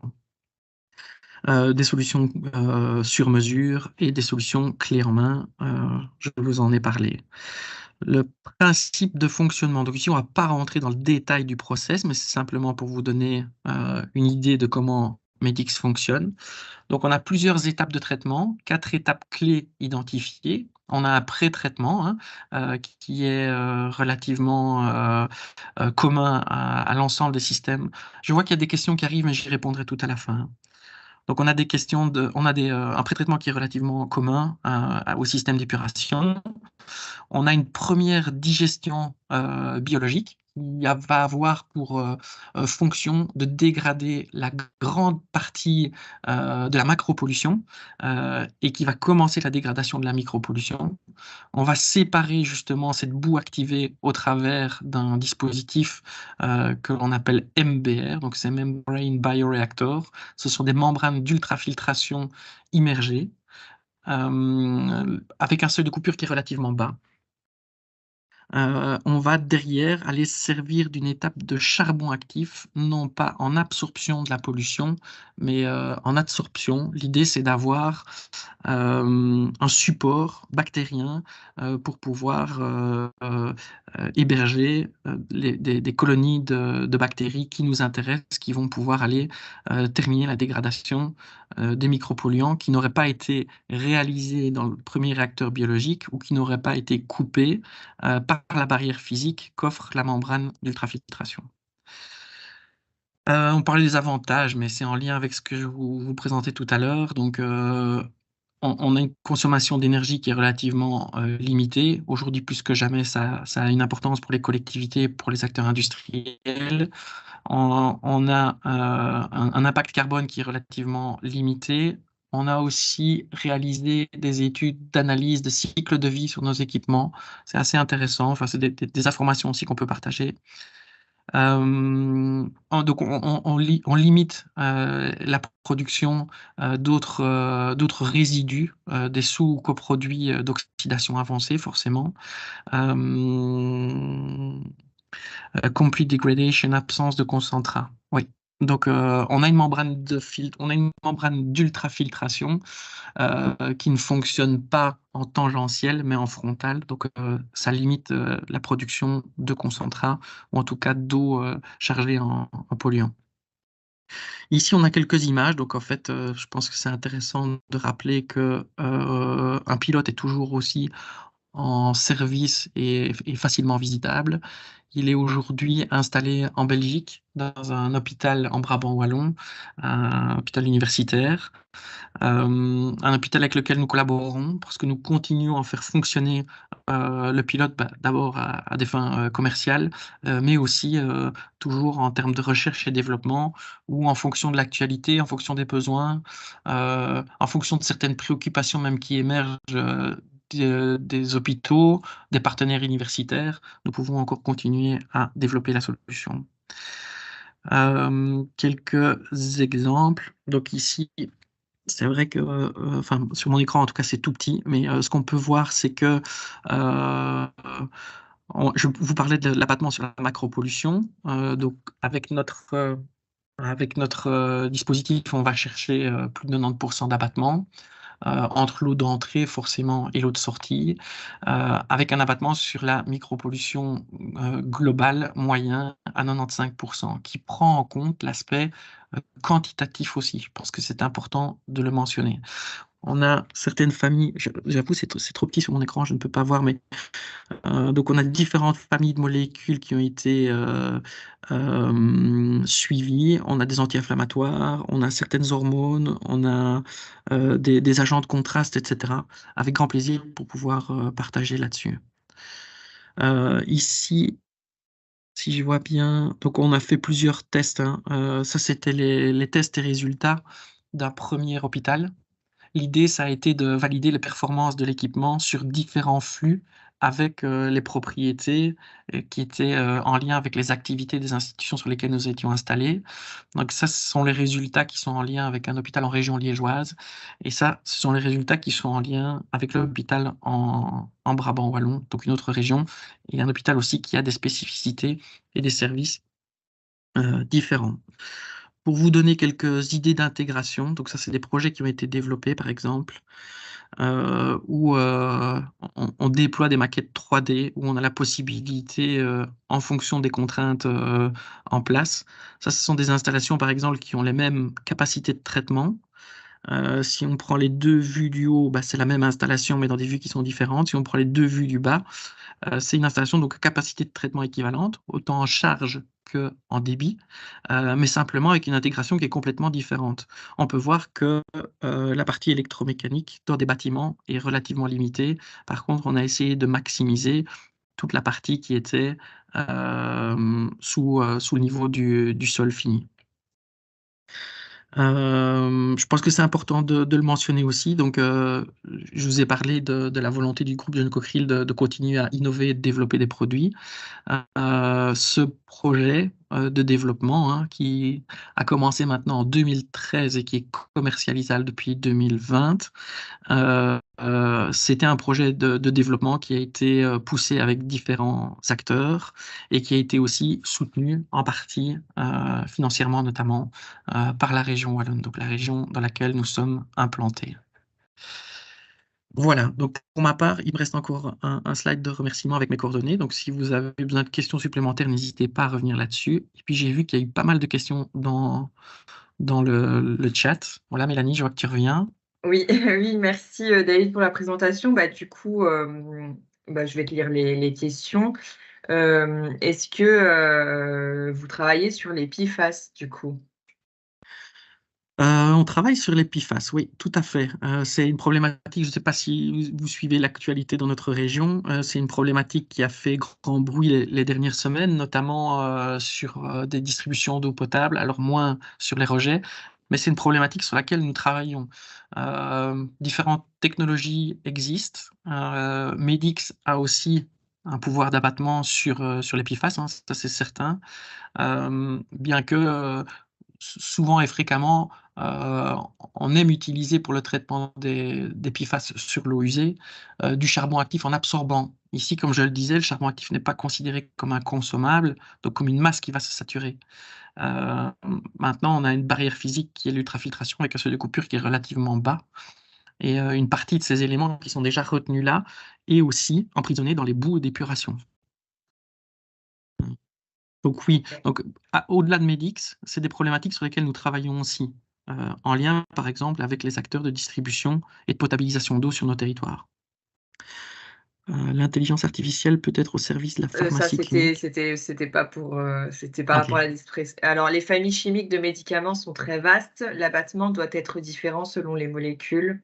Oui, clairement. Donc, c'était ce qui est indiqué dans les graphiques, hein. Je suppose que chez vous, c'était un peu plus grand. Sinon, avec grand plaisir pour en discuter aussi. Il y a des molécules qui vont être plus ou moins réfractaires à la dégradation biologique. Et donc, forcément, même si on essaie de travailler sur les temps de séjour, il y a certaines molécules qui vont être plus ou moins abattues que d'autres. Quelle est la gamme de débit de Medix? Quels sont les paramètres de suivi de performance? Donc, la gamme de débit, comme je vous le disais, on travaille sur des solutions qui sont design and build. Aujourd'hui, on a 2 références vendues. C'est 2 hôpitaux, 2 nouvelles constructions.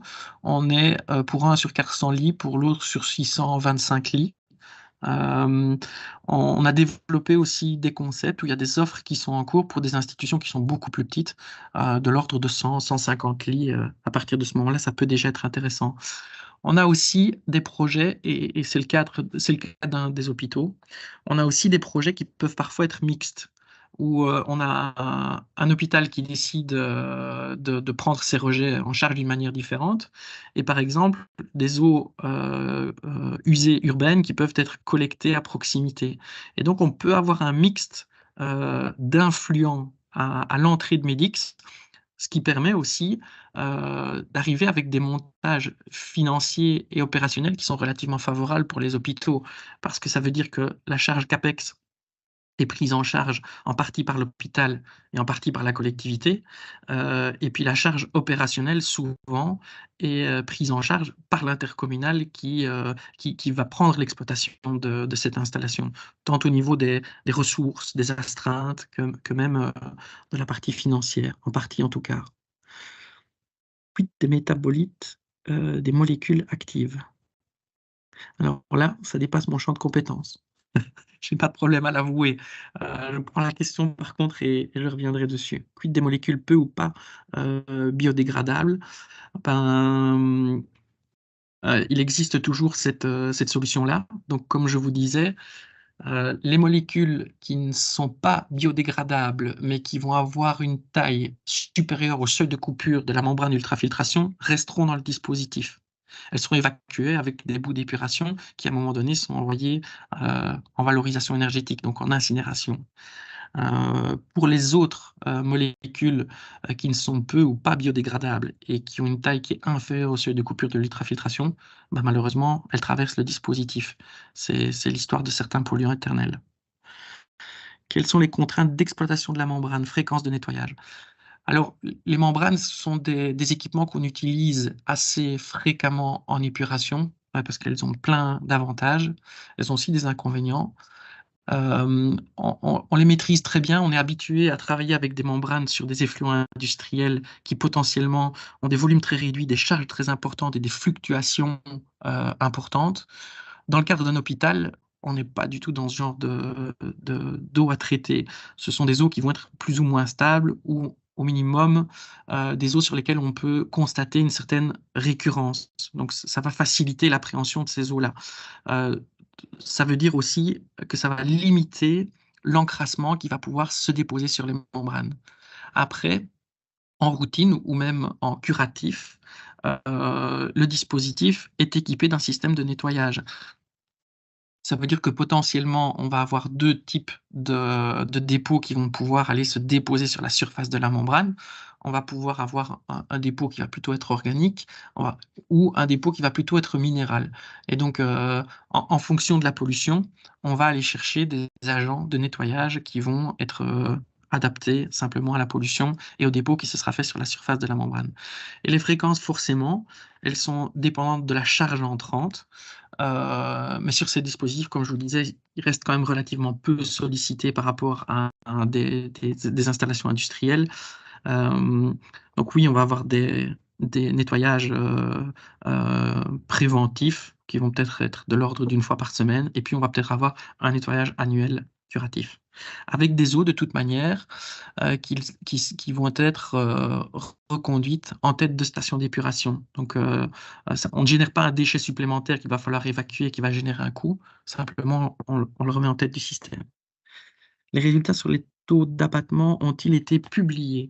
Je pense que oui. Donc, dans les partenaires scientifiques, il y a, dans les partenaires du projet, il y a un partenaire scientifique qui s'appelle le CEBEDO. Et en collaboration avec eux, il y a des petits papiers qui ont été préparés, qui ont été publiés. Si vous voulez, je peux vous revenir avec les informations par rapport à ça.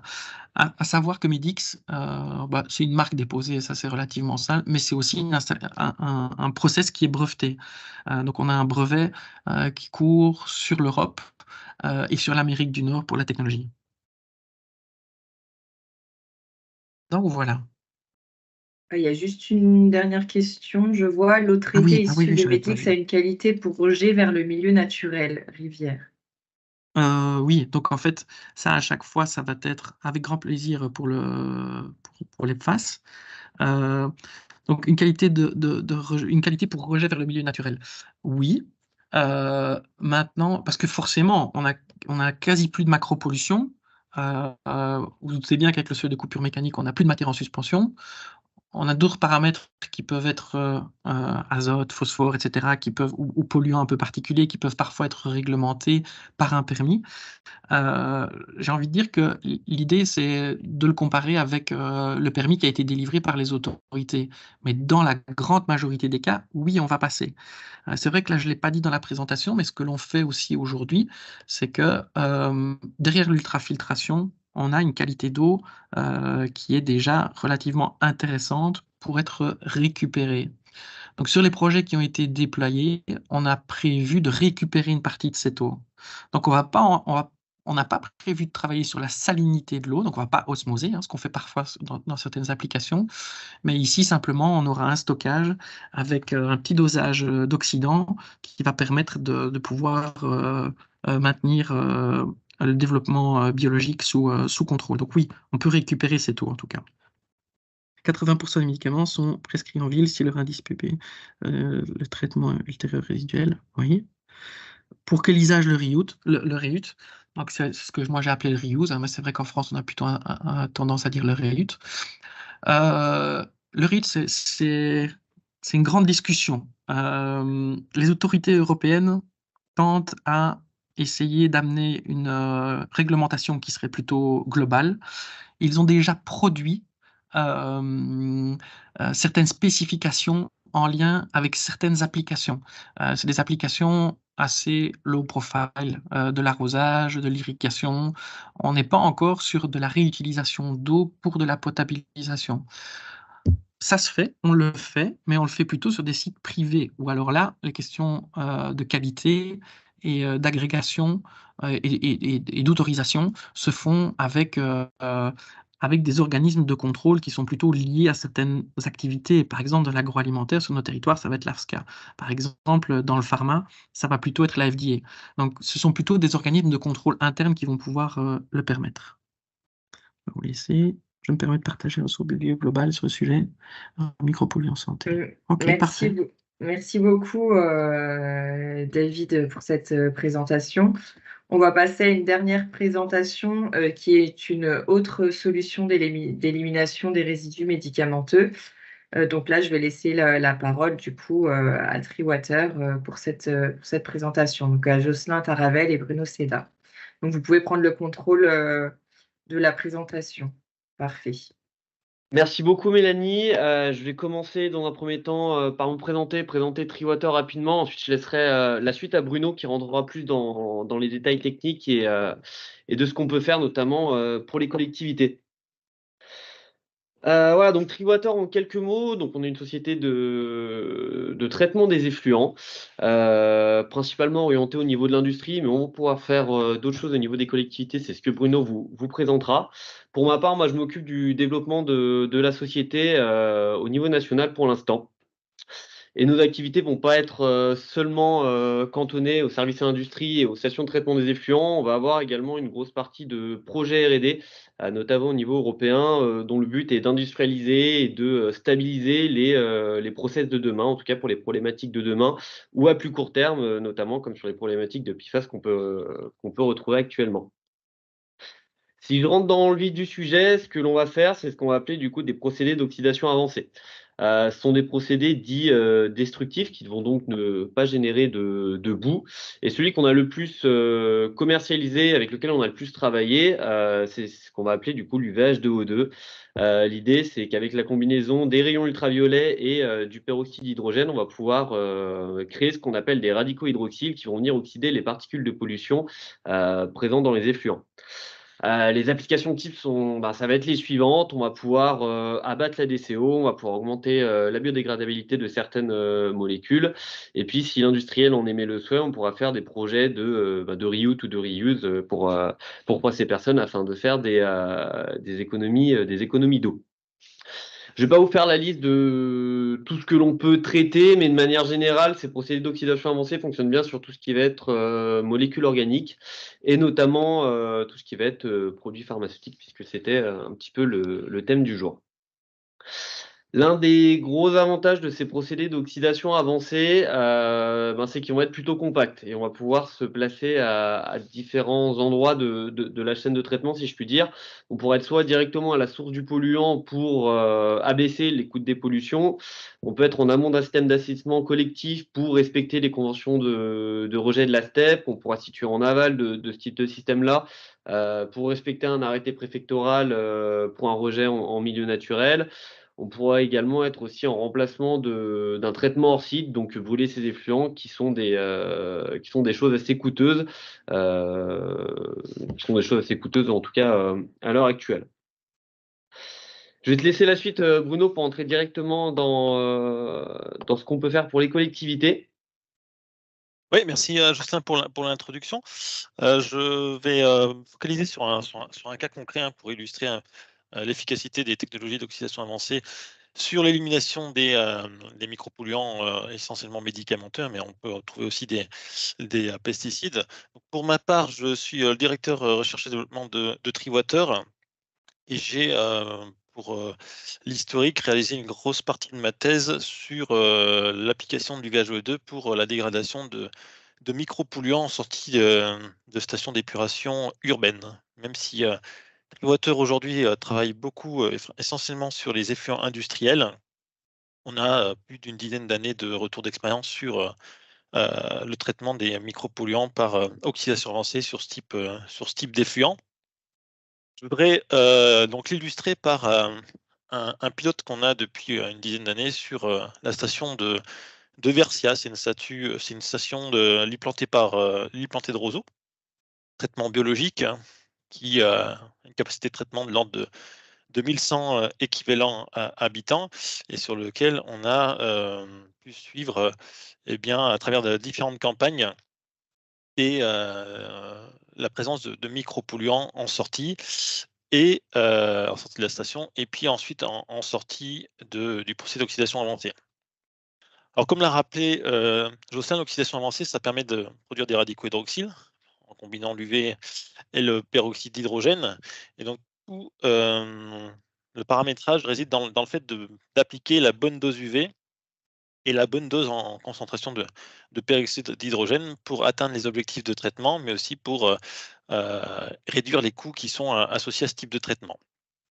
Donc l'oxydation avancée, pour nous, c'est vraiment un traitement plutôt tertiaire, voire quaternaire, parce qu'on le met en combinaison avec différents types de traitements. Ici, c'est du biologique très classique, donc on va littéralement abattre toute une partie des micropolluants sensibles à la dégradation biologique par cette première phase. Et l'oxydation avancée va venir dégrader tout ce qui est réfractaire. L'avantage de l'oxydation avancée, c'est la possibilité aussi d'avoir une désinfection avancée. On a des bactéries, des virus, parfois certains micro-organismes autres que ces bactéries ou virus, certains parasites notamment, qui sont très bien détruits par l'application de ces radicaux-hydroxyles. L'UV est un désinfectant en lui-même, le peroxyde d'hydrogène également, et quand on combine les deux, on a vraiment un effet synergique là-dessus. En termes d'abattement des micropolluants, donc sur ce projet, il y a eu différentes campagnes d'échantillonnage et différentes campagnes d'essais. La dernière en date a été réalisée par notre dernière doctorante sur le sujet. Elle a l'avantage d'avoir été conduite sur 4 saisons, et notamment en utilisant ce qu'on appelle un échantillonnage ponctuel sur 24 heures, qui est très classique, mais aussi un échantillonnage passif. C'est la possibilité d'appliquer certains filtres qui vont capter les molécules, les micropolluants en fonction du débit de la steppe, ce qui va permettre de les accumuler et d'observer des molécules qu'on n'aurait pas détectées en échantillonnage ponctuel. Donc, à travers le projet, on a suivi 58 micropolluants, en plus de certains paramètres écotoxicologiques avec des tests in vivo, in vitro par exemple, à savoir l'œstrogénicité, la génotoxicité ou la cytotoxicité. L'œstrogénicité, pour entrer dans le technique, on a utilisé notamment le test YES, qui est une levure modifiée avec des récepteurs œstrogéniques humains, ce qui permet de vérifier cette activité essentiellement due aux résidus d'hormones. Alors, je appuie sur contrôler pour pouvoir passer à la suivante. Alors, rapidement, c'est les molécules qui ont été suivies, hein. On retrouve pas mal de molécules qui ont été citées dans ce webinaire. Je ne vais pas rentrer dans le détail, mais notamment le diclofénac, l'ibuprofène, différents anti-inflammatoires, la carbamazépine, etc. Pour aller directement sur les résultats qui ont été produits sur ce site de Versia, avec la possibilité donc de dégrader la majorité de ces molécules. Sur les 58 qui ont été identifiées, on n'en détecte que 37, hein. C'est un projet qui a été réalisé en collaboration avec l'INRAE à Lyon, qui nous permet d'avoir ces capacités analytiques. Parce que pour montrer qu'un procédé de traitement fonctionne, il faut avant tout pouvoir bien analyser les molécules que l'on suit, et c'est le cas, notamment avec cette technologie de POSIS. Alors, les taux d'abattement sont variables, généralement en moyenne entre 50 et 90%, et ils dépendent beaucoup de la saison. Alors, ce qui est important de dire ici, c'est qu'il est possible d'adapter le traitement par rapport aux objectifs qu'on souhaite obtenir, hein, notamment en augmentant la concentration en peroxyde ou en augmentant la dose UV. Donc, le dimensionnement peut être optimisé pour aller dégrader des molécules qui peuvent rester faiblement dégradées dans ce cas-là. Mais c'est des cas très différents les uns par rapport aux autres en fonction de la qualité de l'effluent à traiter et également de l'utilisation qu'on veut avoir de l'eau par la suite.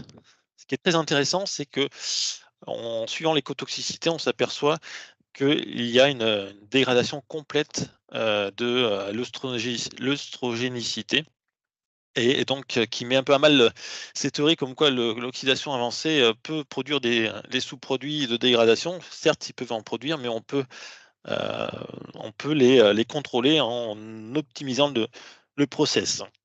L'oxydation avancée permet soit de dégrader la molécule, soit d'aller jusqu'à la minéralisation. Donc, c'est qu'une question de coût. Mais les sous-produits, pour moi, restent un problème facilement qui peut être résolu facilement en optimisant le process. La génotoxicité a été suivie, mais heureusement, dans ce cas-là, parce qu'on est en sortie de station de traitement, la génotoxicité est très faible, et donc il y a peu ou pas d'impact du traitement sur cette génotoxicité. Alors, chez Trivator, nous, on est en capacité de déployer des pilotes, mais aussi d'implanter des procédés de traitement industriels sur différents sujets, donc essentiellement sur des effluents très complexes industriels par la technologie d'UV HE2, mais c'est des choses qu'on peut aussi intégrer sur du traitement tertiaire en station d'épuration classique, ou même sur des rejets d'hôpitaux. On va avoir une démarche assez classique, hein, où on va tester des lignes de traitement dans nos laboratoires qui sont situés à l'INSA de Lyon. Nous, nos installations, nos ateliers sont à Valence, dans la Drôme. Et à partir d'un cahier des charges et d'objectifs de traitement, eh bien, on peut associer des technologies entre elles pour pouvoir eh bien, soit être en conformité avec les rejets locaux, hein, les conventions de rejet, avec les rejets qualité d'eau à rejet environnemental, ou être conforme à des cahiers des charges de réutilisation. Chaque cas est concret et on est douzaine maintenant dans la société de Treewater et la moitié des effectifs sont dédiés à ces projets de R&D et de dimensionnement à l'échelle du laboratoire, à l'échelle du prototype et derrière aussi à l'échelle de l'industrialisation. Moi, ce que je peux vous dire, rapidement quelques mots sur les projets de R&D que l'on mène, hein. Nous, on est dans le cadre, on est coordinateur d'un projet européen LIFE qui vise à développer, à industrialiser une technologie que nous avons développée et brevetée pour le recyclage des effluents de blanchisserie. C'est typiquement l'utilisation du VHO2 dans le cœur de ce procédé également pour détruire toutes les molécules réfractaires qu'on peut retrouver dans les eaux usées de ces industries. On vient également d'être lauréat du projet Innov de la BPI pour continuer de développer un procédé d'électro-oxydation qui reste de l'oxydation avancée, mais qui permet de réduire les consommations énergétiques ou l'utilisation de produits chimiques. Également, des projets autour on l'a évoqué également, des PFAS, où on compare différents types de procédés, l'oxydation avancée, mais aussi la réduction avancée ou l'électro-oxydation, pour aller sur la fraction destructive de ces molécules perfluorées, en associant ou non le charbon actif comme traitement d'affinage pour aller vraiment très bas dans les limites de rejet de ces molécules. Voilà, j'en ai terminé. N'hésitez pas à poser vos questions ou à nous contacter dans le futur avec nos différentes adresses mail. Merci beaucoup pour votre présentation. Oui, donc comme il a été dit, hein, n'hésitez pas à poser vos questions dans le chat. Moi, j'aurais peut-être une question, c'est quelles sont les contraintes du coup d'exploitation de votre procédé, enfin la mise en place, quelles sont les contraintes, qu'est-ce qu'il faut prendre en compte Alors, l'UVHO2 est intéressant dans le sens où c'est une techno qui est robuste, hein. Nous, ça fait une dizaine d'années qu'elle est sur le site de Versia, où il y a très peu d'entretien. Il y a des systèmes automatiques pour laver ce qu'on appelle les quartz, hein, c'est des lampes UV qui sont intégrées dans un quartz pour les isoler de l'eau. Ensuite, c'est de l'injection de peroxyde d'hydrogène, mais il y a très peu de maintenance et en fonction des volumes à traiter, c'est des racks de réacteurs UV on peut implanter avec peu d'emprise au sol au final. D'accord. Et c'est quoi enfin, vous pouvez aussi traiter des grosses stations d'épuration, parce que là, vous avez parlé d'une station d'un équivalent de 1100 habitants, je crois. Donc, est-ce que vous avez une limite Non, il n'y a pas vraiment de limite, hein. Il y a des installations qui existent aux États-Unis, au Canada, qui traitent plusieurs dizaines de milliers de mètres cubes par jour. Donc, tout dépend, je dirais, des cibles d'abattement des molécules, des doses UV à appliquer et derrière des concentrations en peroxyde pour pouvoir eh bien, soit dégrader des molécules spécifiques, soit tout un panel de molécules. C'est là où le dimensionnement est important en phase laboratoire. Et est-ce que vous avez déjà mis en place des installations pour des établissements de santé? Non, c'est un marché que on n'a pas encore exploité parce qu'on est petit, hein, on a prioritisé certains secteurs industriels comme la papeterie ou la chimie, mais en fonction des opportunités, tout peut s'étudier à partir d'effluents qu'on nous envoie et à partir d'objectifs de traitement. On peut réaliser des pré-essais pour déjà avoir un ordre d'idée de l'efficacité de la technologie et des coûts qui sont associés. Ça marche. Eh ben, merci beaucoup pour la présentation et puis pour la réponse aux questions. Donc, on arrive à la fin de ce webinaire. Donc, merci à tous les intervenants pour les présentations qui étaient très intéressantes. Merci également à tous les participants. Je tiens également à remercier l'Agence de Lorrain-Meuse qui est partenaire de cet événement. Sachez que dans le cadre d'un plan d'action avec l'Agence de Lorrain-Meuse, on aide au montage de projets sur les plastiques et sur les résidus médicamenteux. Donc, n'hésitez pas à revenir vers moi si vous souhaitez monter un projet ou si vous avez d'autres questions en lien avec ces deux thématiques. Donc, merci à tous et puis je vous souhaite une bonne journée. Au revoir.